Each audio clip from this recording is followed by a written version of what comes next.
did. It didn't matter what it was you told me to do, I would do it, and then I would do it just a little bit more than what you actually asked of me.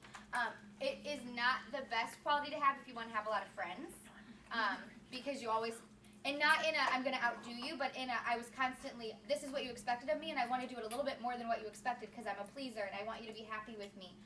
So there's a lot of cons that come with that. I still have that in me that you can say that, like I said, that photographer that said 2 to 3.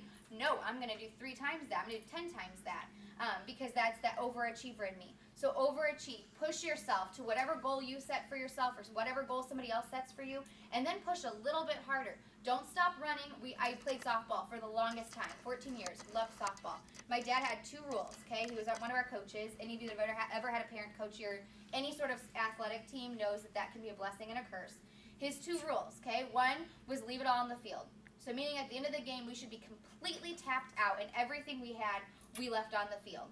Okay, I still apply that. I always say that. My event planning students have heard me say it. When I leave an event, I am so completely tapped out because I gave it everything I had during that event. His other rule was don't stop running just when you're safe. Okay, especially you run down that first baseline. A lot of people like hold up, oh, they know they're safe, they run, they get their foot on the bag, then they stop. No, you plow. I don't care if you run into the outfield, you go until you know you're safe, and then you can come back. So I always adapted that to just that nature of, okay, you tell me to go this far, I'm going to go a little bit farther. And it just means you have to push yourself a little bit more. Maybe nobody else cared that you overachieved that goal, but you care, and you know that you did it on your own terms. So it says it doesn't matter what you're doing, overdo it, and know that not everyone will like that. And you have to accept that. If you have any aspirations of being a girl boss, know that you will not always be loved all the time. I like to think that Kara and I have some really great friends, and we've built a really great community of people that we all collaborate in this whole notion of community over competition. We believe in it.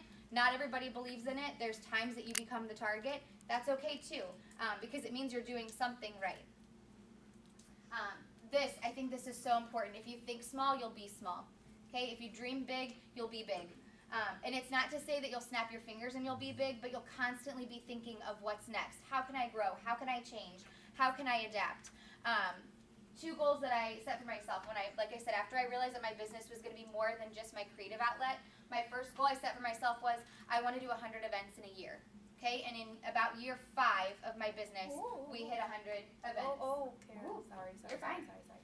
The goal that when I first started my store, So Chic Boutique, when I started that, my husband said he didn't understand why I wanted to add a retail store. Okay, I have this really great, thriving event planning business. Why do you want to add a boutique? I don't get it. Now you're going to have retail, and all this money is going to go out, and now you have store hours and staff and all these things. You used to be appointment only.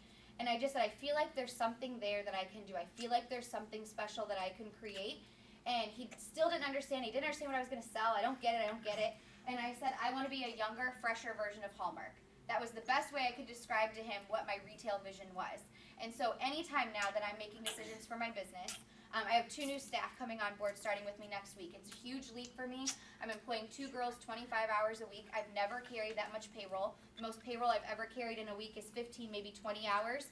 And then my associate planners are all independent contractors, which means probably nothing to a lot of you.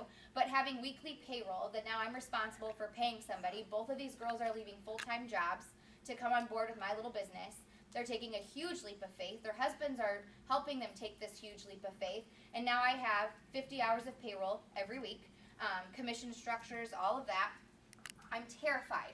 But I know that if I want to overachieve and I want to get to that goal of being a younger, fresher version of Hallmark, I can't do it by myself. And I need more than a warm body in my store ringing up sales. I need some strategic help.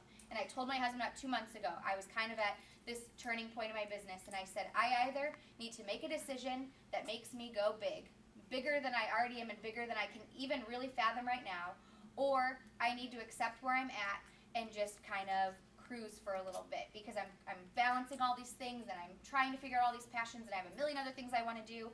So I need to either be comfortable where I'm at and ride that wave, or I need to make some decisions that are going to change the tide of my business. It worked out randomly. Honestly, it could have gone either direction, and it has worked out that I'm going to get to continue to follow this. But had I started and said, well, I just want a cute little store in downtown Morton.